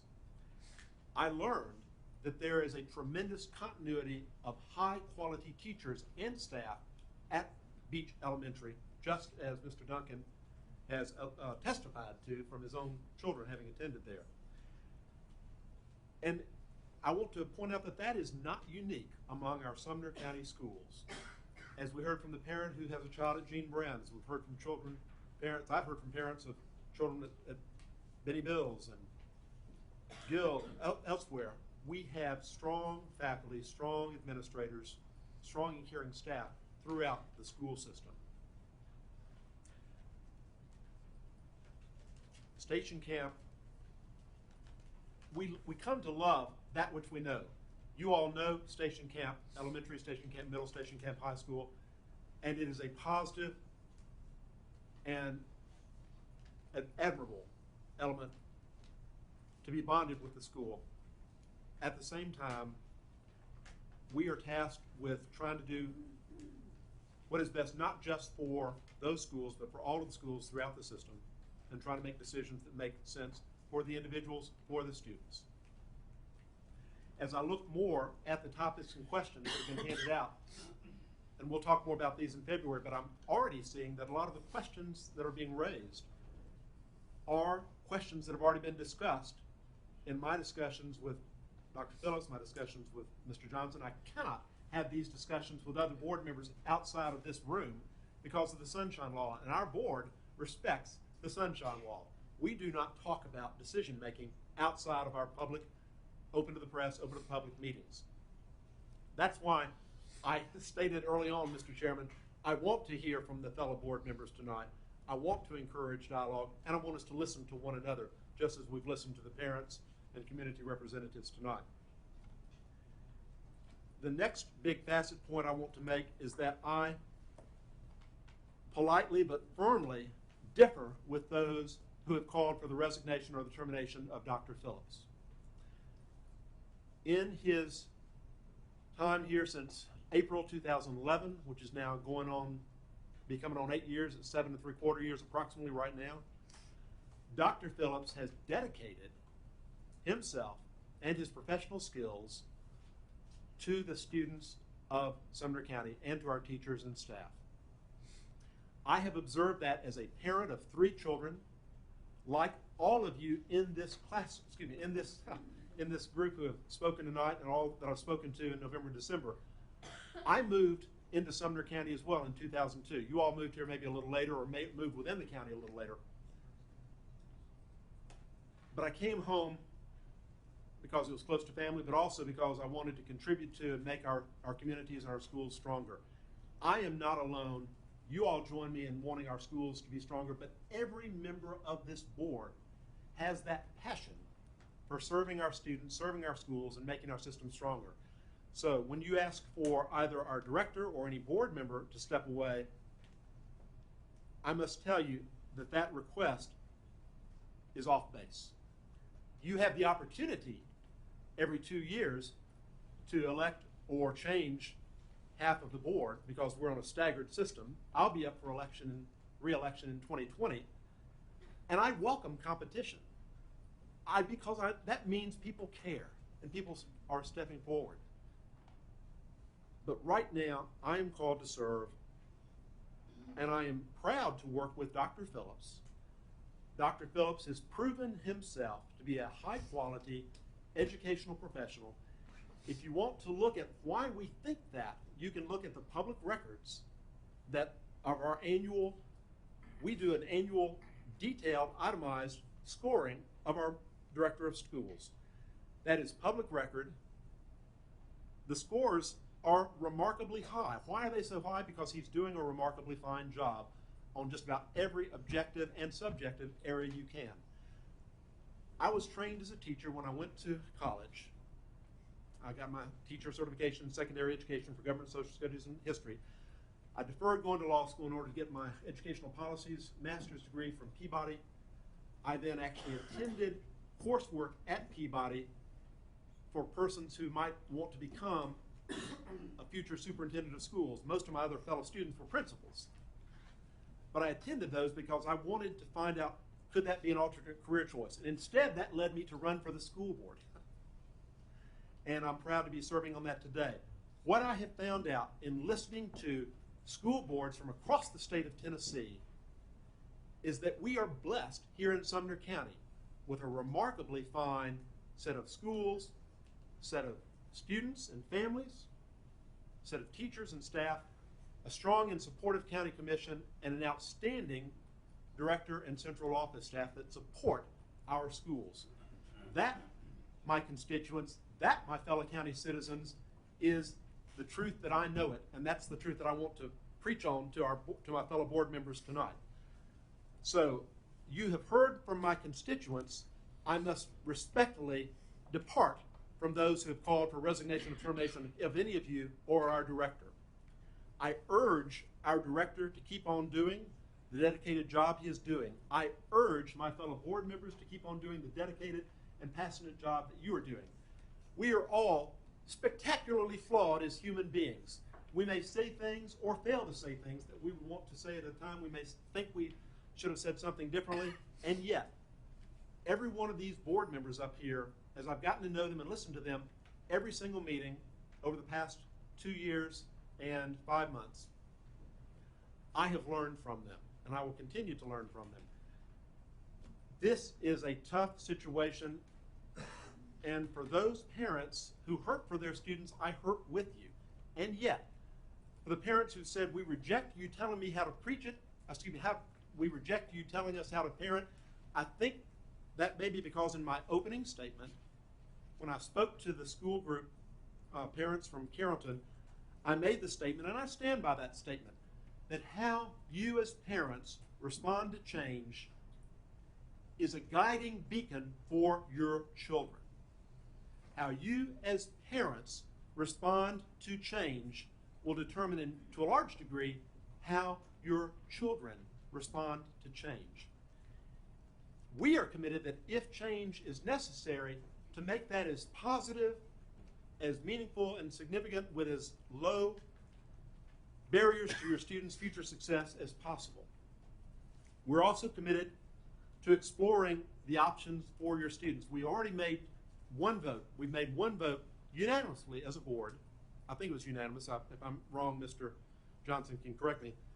To grandfather existing 9th, 10th, and 11th graders to be able to continue at Station Camp.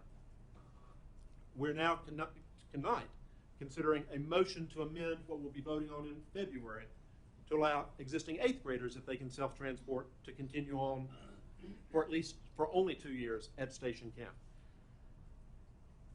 The numbers that are crunching us at the elementary school are going to cascade up into the middle school in the next 2 years. Not only those numbers, which are not static, but those numbers which are themselves growing, because it's not just elementary school families that are moving into this area.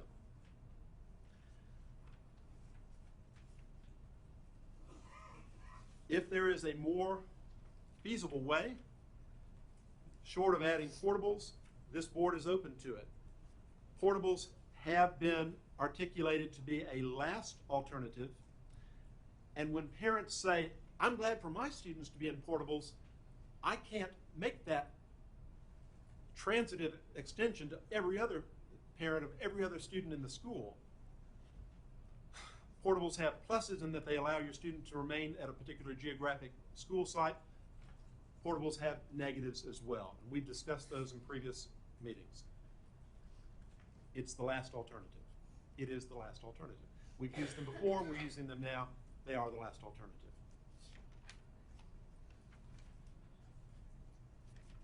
In a moment, if no one of the board member has anything to add to this multifaceted discussion, I'd like to call for the question, but I'm going to stop at this point. Thank you, Mr. Chairman. Thank you, Mr. Hawkins. Mr. Daniels. Yeah, thank you. I just want to make one comment as we kind of wrap up this discussion this evening. I've been on the board this is my 9th year. I was on the board when we offered Dr. Phillips' position of Director of Schools. I believe there's 3, 4 other board members that are here with me right now. One of the things that I can honestly say over the last 9 years that I've appreciated most about Dr. Phillips is the planning that he and his staff do when it comes to making decisions. I can tell you that this rezoning isn't something that just came up in the last month or 2 months or 4 months or 8 months. This has been a process. When I was elected to the board, before we had Dr. Phillips, there was discussion at that time amongst board members in regards to building a new high school campus. That's what the talk was. We need a new high school in Sumner County, and there was a lot of talk about moving forward with plans to do that. When Dr. Phillips stepped into his role, I remember we had a meeting not long after some changes were made at the county commission where he presented his plan for managing growth in our county. And I remember one of the comments he made was, we don't want to build a new campus right now because we've got existing campuses that have capacity. And I remember he said that if we build a high school or a new campus first, there's going to be significant rezoning that's going to have to occur because of capacity at all the other schools are going to be affected.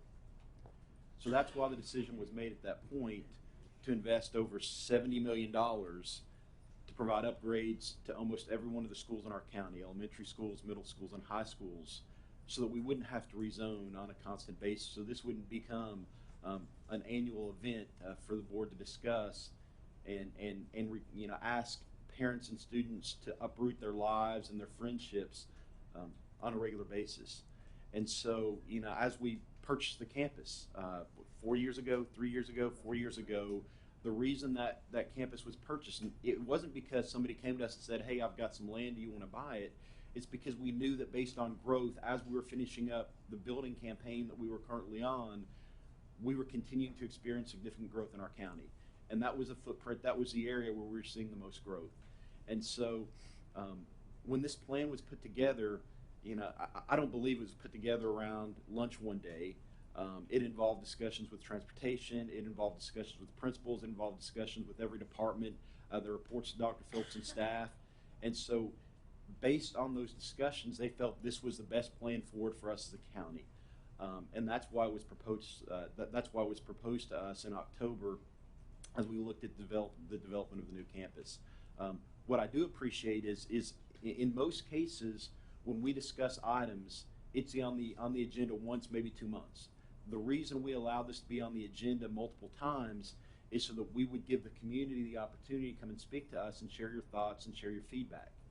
I remember one of the first meetings we had, we provided with a list of suggested alternatives. I believe there were 6 on the list at that time. One of those was allowing current high school students to stay at their school until the new campus was opened. And one of the first actions this board took on this rezoning policy was to make that change. Now we're discussing 8th graders. You know, I support Ms. Andrews' motion. We're not talking about a significant number of students. You know, she talks about the rivalry. When you talk about 8th graders, we're talking about students that were probably the leaders at their school, whether it be in band, whether it be academics, whether it be clubs, whether it be sports. They were 8th graders. They were the leaders.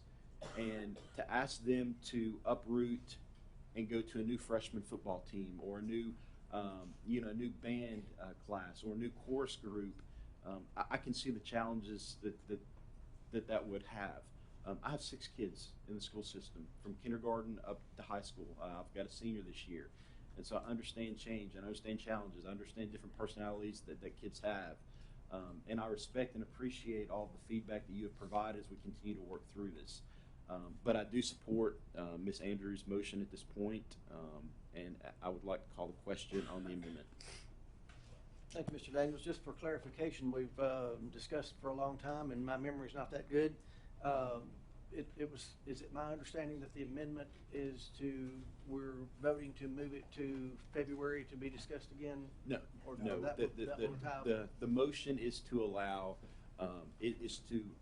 amend the current plan to allow 8th graders, current 8th graders, if they can provide transportation, to attend the high school that they're currently zoned for. That would be the Station Camp Middle School 8th graders would be allowed to attend Station Camp High School if they could provide transportation. I believe about 23 students is the number we were talking about, for 2 years. At that point, everyone that was zoned, whether they be high school students currently or 8th graders, if they're zoned for the new campus, they would then move to the new campus.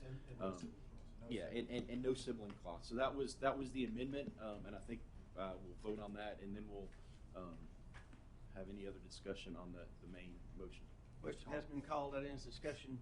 Do you want to withdraw the question for? Nope. Let's go ahead and vote. Okay. All in favor of the amendment, please say aye. Aye. They called the question. They called for the question. Which so stops let's discussion. stop They discussion. called the question.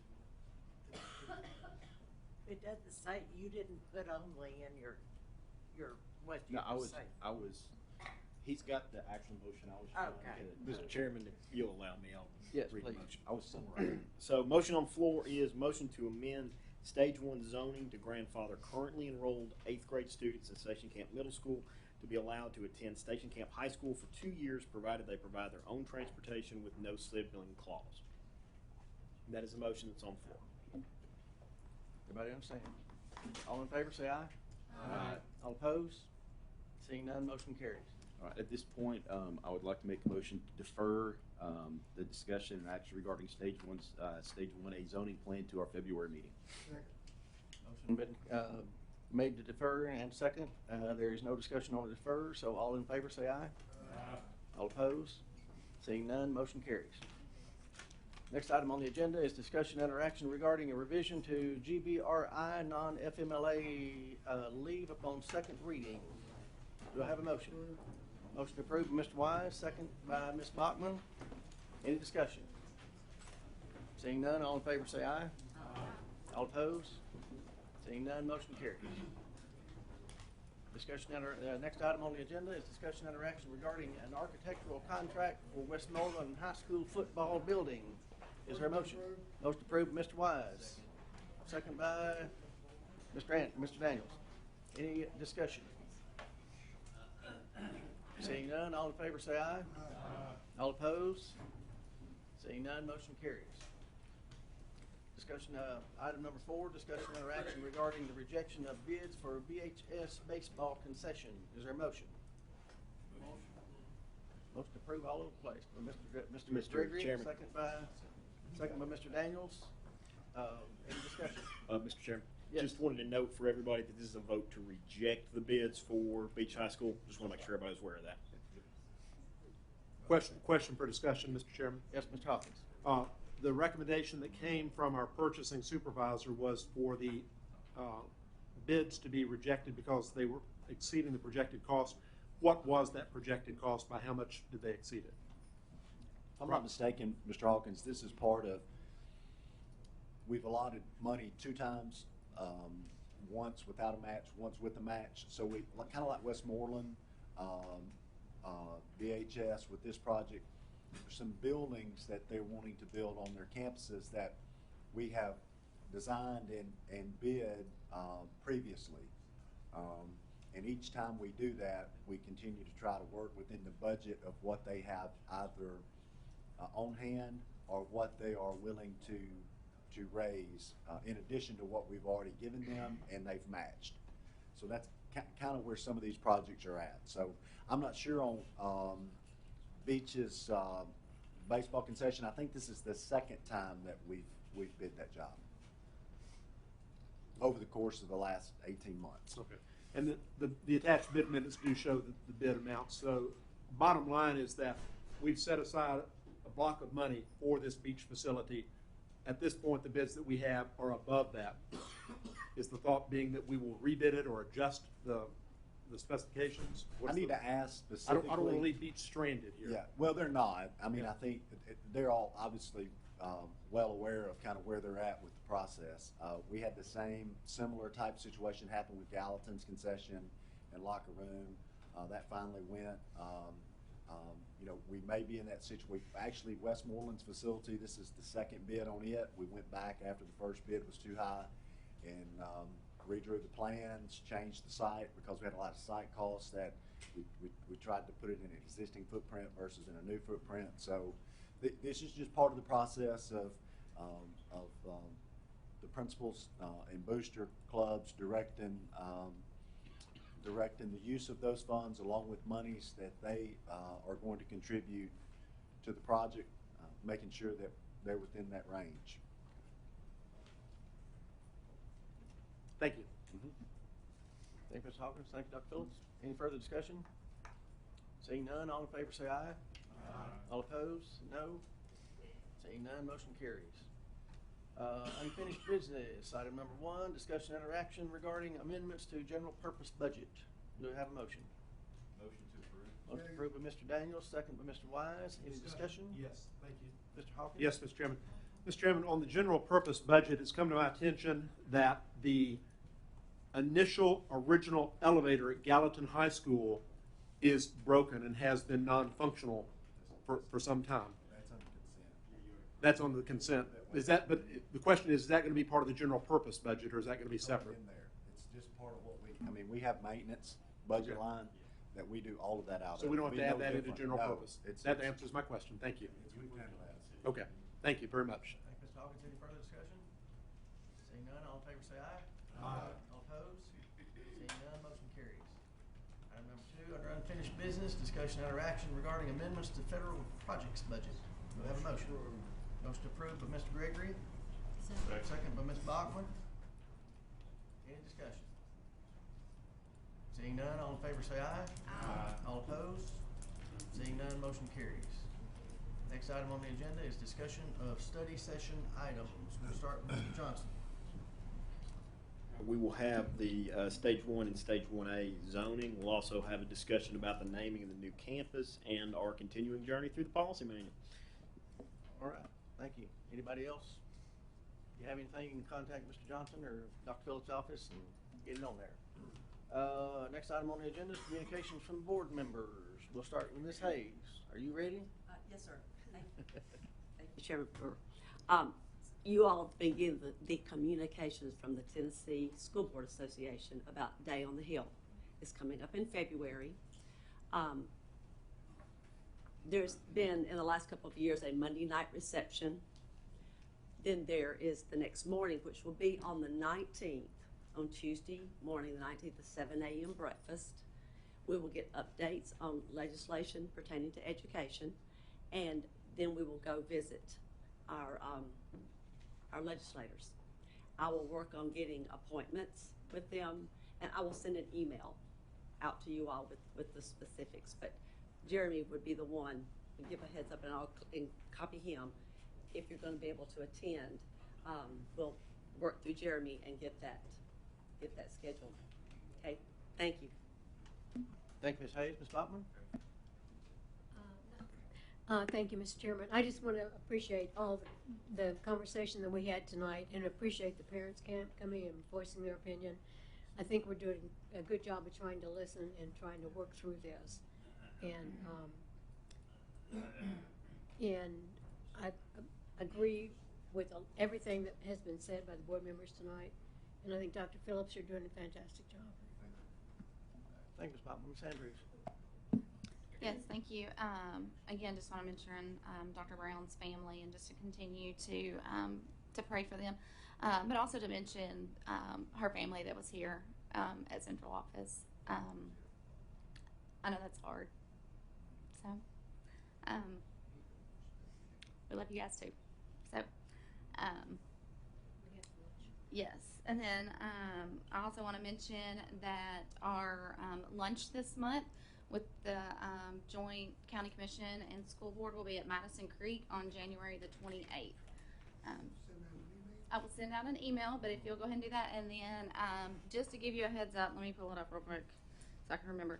If you want to go ahead and also put on your calendar, I may go ahead and include both of these dates in the email just so that you have them. The other date is, it's in February. What did I do with it?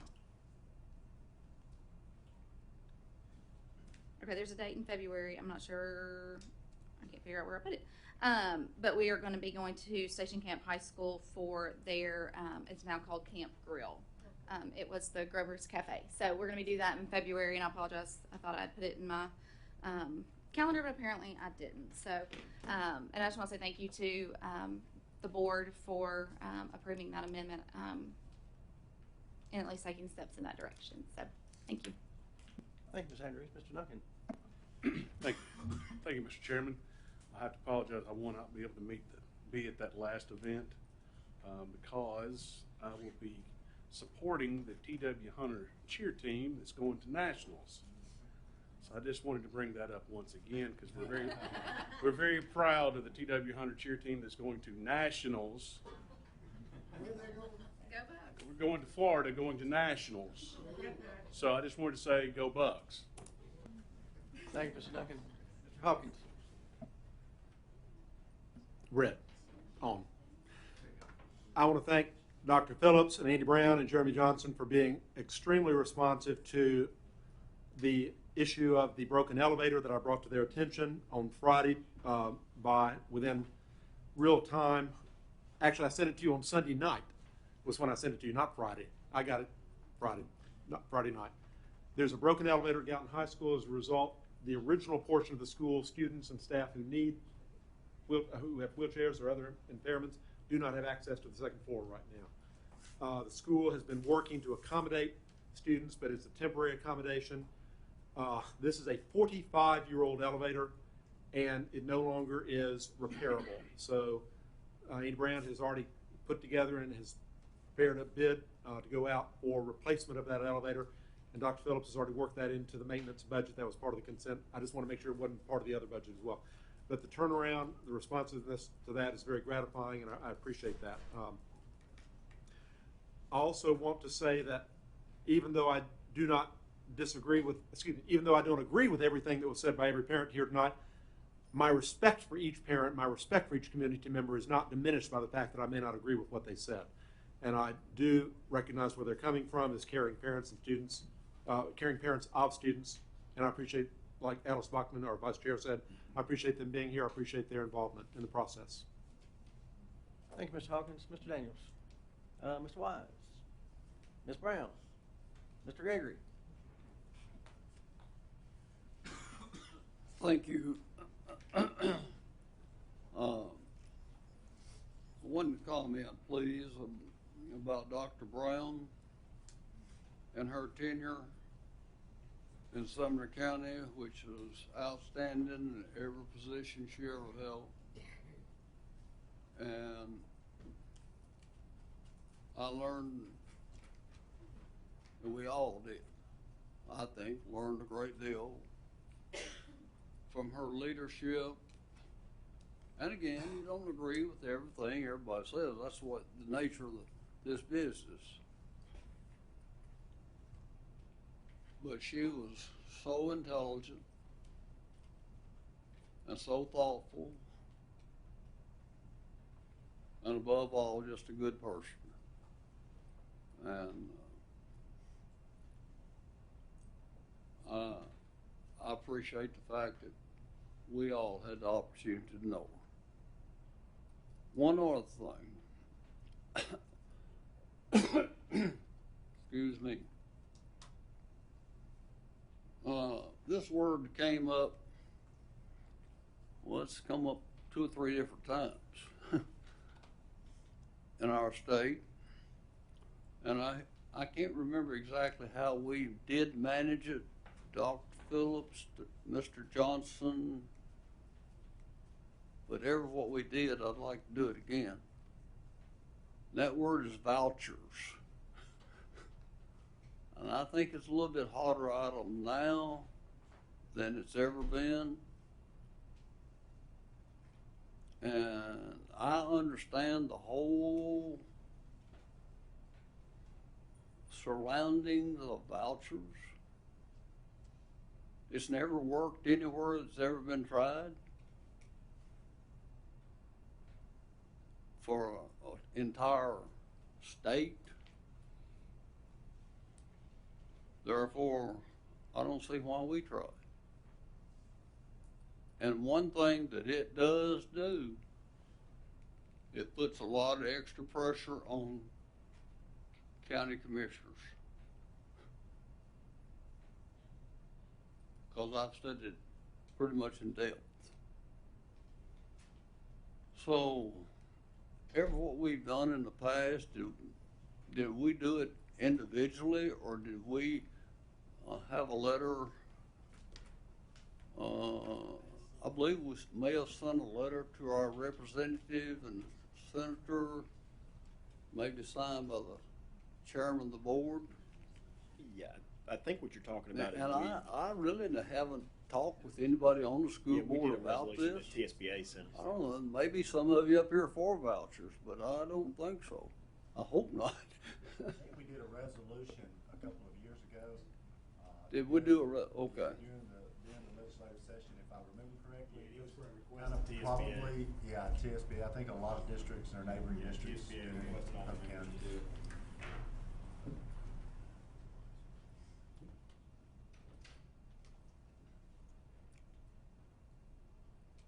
Oh, excuse me. Thank you, Mr. Chairman.